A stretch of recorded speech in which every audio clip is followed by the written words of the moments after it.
2.1 मधील क्वेश्चन 7 कडे आपण लक्ष द्या. What is question 7? They are giving this is 8, this is 12 and they are telling to find out EG, FD and EF. मग मागच्या तासाला सांगितल्याप्रमाणे बाय जॉमेट्रिक इथे लिहायचं in triangle DFE, FG perpendicular DE आणि मग बाय जॉमेट्रिक मीन फॉर्म्युला काय सांगतो geometric mean formula FG square is equal to DG into GE लिहिलंय. मग FG they are giving 12 that is 12 square is equal to DG is 8 into GE. 12 square is 144 is equal to 8 into GE.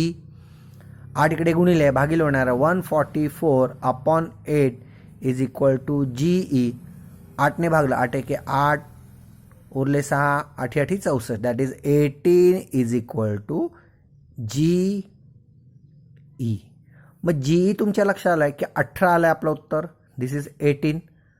मग हे 18 आणि हे 8 म्हणजे total तुम्हाला DE मिळू शकेल. ठीक आहे. मग पहिल्यांदा आपल्याला त्यांनी सांगितलं होतं GE म्हणून आपण GE ह्या ठिकाणी शोधलेलं आहे. ठीक आहे. आता पुढे त्यांनी विचारलेलं आहे की FD शोधा. आता हे FD शोधायचं आहे मुलांनो. तर तुमच्या लक्षात आहे का की हा राईट अँगल ट्रायंगल आहे. या राईट अँगल ट्रायंगलमध्ये ही हायपोटेनियस आहे. म्हणजे फर्स्ट साईड माहिती आहे तुम्हाला, सेकंड साईड माहिती आहे. By using Pythagoras you can find the hypotenuse. म्हणजे कोणत्या ट्रायंगलमध्ये वापरायला लागेल? इन राईट अँगल ट्रायंगल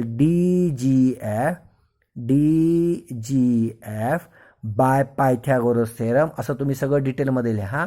काय सांगता पायथागोरस बघा, या काटकोन त्रिकोणात हा कर्ण आहे. या काटकोन त्रिकोणात मोठ्या नाही कारण हा राईट अँगलच्या समोरची साईड हायपोटेन्स. मग DF आपल्याला सांगितलं नाही शोधायला FD म्हणून आपण लिहितोय FD square is equal to DG square plus GF square. DG 8 square plus 12 square. 8 square is 64, 12 square is 144. यांची आपण ॲडिशन केलीत, ॲडिशन मिळते तुम्हाला बघा 4 आणि 4 8, 14 आणि 6 त्या ठिकाणी 20 that is 208. FD square is equal to 208.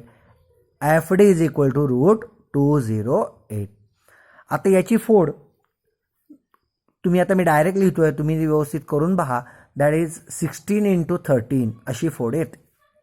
बरोबर बघा 16 32 16 48 हातच्याले 4 16 16 आणि 4 20. ठीक आहे. 16 बाहेर गेलेत तर 4 that is FD is equal to 4 root 13 is the answer. FD तुम्हाला मिळाला म्हणजे सेकंड आन्सर मिळालं. EF पण तुम्हाला मिळणार आहे. या काटकोन त्रिकोणात तुम्ही पायथागोरस वापरा म्हणजे तुम्हाला त्या ठिकाणी FEF पण मिळू शकेल. म्हणजे तिसऱ्या भागात तुम्हाला पायथागोरस लिहिताना EF स्क्वेअर, मी फक्त क्लू देऊन ठेवतोय तुम्ही स्वतः लिहा. EF square is equal to EG square plus FG square. मग याचा स्क्वेअर 18चा वर्ग करायचा आहे प्लस FG 12चा वर्ग करायचा आहे. ठीक आहे. आणि दोघांच्या वर्गांची बेरीज केल्यानंतर त्याचं वर्गमूळ काढलं की EF तुम्हाला मिळणार आहे. हा तिसरा भाग हा तुम्ही स्वतः सोडवून पाहायचा आहे. मुलांनो 6वा एक प्रश्न तुमच्याकडे असा आहे की डायगोनल ऑफ अ स्क्वेअर. हा एक फॉर्म्युला नीट लक्षात ठेवा. डायगोनल ऑफ अ स्क्वेअर म्हणजे काय, समजा आपण ह्या पद्धतीने चौरस काढला तर चौरसाचा हा जो असेल तो डायगोनल, स्क्वेअरचा हा डायगोनल असेल. How you can find the diagonal? By using Pythagoras. This side square plus this side square is equal to this one square आणि मग हा शोधता येईल. पण त्याच्याऐवजी हा डायरेक्ट फॉर्म्युला वापरू शकतो आपण. तर diagonal is equal to diagonal of a square is equal to side root 2 अशा पद्धतीने आपल्याला हा फॉर्म्युला म्हणजे चौरसाचा कर्ण बरोबर बाजू वर्गमुळात 2. आत्ता 10वीला या पद्धतीचा एक प्रश्न विचारला गेला. एक सोपा प्रश्न पहिल्यांदा आपण घेऊया मग 6व्या प्रश्नाकडे जाऊया. एक सोपा, समजा साईडच दिले त्यांनी बरोबर, एक आकडा साईड समजा मी या ठिकाणी 8 दिली तर डायगोनल त्या ठिकाणी शोधा. D is equal to question mark. असं आपण एक गणित सोपं घेऊया. फॉर्म्युला काय तर diagonal is equal to side root 2 that is 8√2. हा इथे गणित हे संपलं. अतिशय सोपं गणित घेतलं बघा.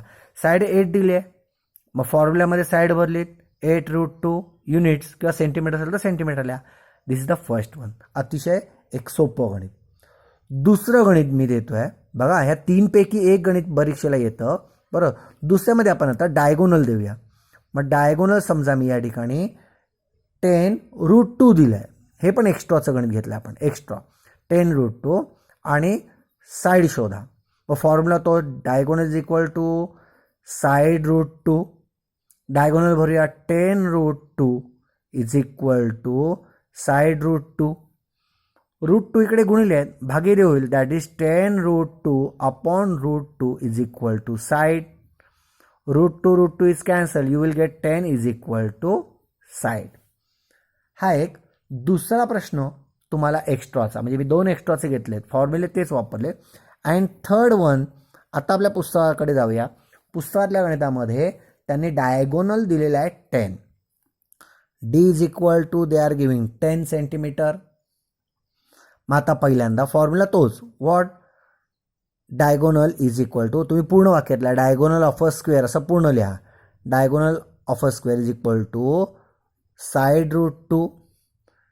आता डायगोनल 10 आहे, मग 10 इज इक्वल टू साईड√2. √2 गुणिले, इकडे गुणिले आहेत, तिकडे भागिले होणार आहे. जसं आपल्याला या गणितात झाले गुणिलेचे भागिले, तसं इथे गुणिलेचे भागिले. That is 10 upon √2 is equal to side. आता काय करायला लागेल? Rationalising the denominator. आठवतं का तुम्हाला 9वीचं? वर्गमुळात 2 खाली नको आहे, मग त्याला गुणियाने भागूया. That is 10 upon √2 into √2 upon √2 is equal to side. म्हणजे ह्या दोघांचा गुणाकार आणि या दोघांचा गुणाकार. That is 10√2 upon √2 into √2 2 is equal to side. 2 ने 10ला भागलं, बे के बे, बे पंचे that is 5√2 is equal to side. मग साईड जर आली तुम्हाला, what they are asking? Side and perimeter. Therefore, शब्दातल्या therefore perimeter is equal to what? 4 into side. That is 4 into 5√2. What is answer? 5 into 4 20. 20√2 centimetre is the perimeter of that square. आता मुलांनो, आपण question number 4 कडे जाऊया. In that question, in this triangle they are giving this angle is 30, this is 90, and they are telling to find out PR and PS. How you can find out PR and PS? Suppose angle P is 30 degree in right angle triangle PSR. If angle P is 30 degree, then angle R is 60 degree. That means 30, 60 and 90 degree theorem you can use. What is 30, 60, 90 degree theorem? पहिल्यांदा आपण 30चा angle वापरूया, कारण 30च्या समोरची बाजू तुम्हाला दिली आहे आणि हायपोटेनियस सांगितलं आहे शोधायला. That means you have to use first 30 degree theorem. What is 30 degree theorem? That is opposite side of 30 degree. That is RS is equal to what? Half of RP किंवा PR. ती समोरची बाजू कर्णाच्या निम्मी असते. मग ती समोरची बाजू RS ही PRच्या हाफ आहे. 30चं थिअरम सांगतो. मग इथे RS दिलाय 6. 6 is equal to 1/2 into RP. 2 भागिलेत, गुणिले होईल. That is 6 into 2 is equal to RP. That is 12 is equal to RP. RP तुम्हाला मिळाला.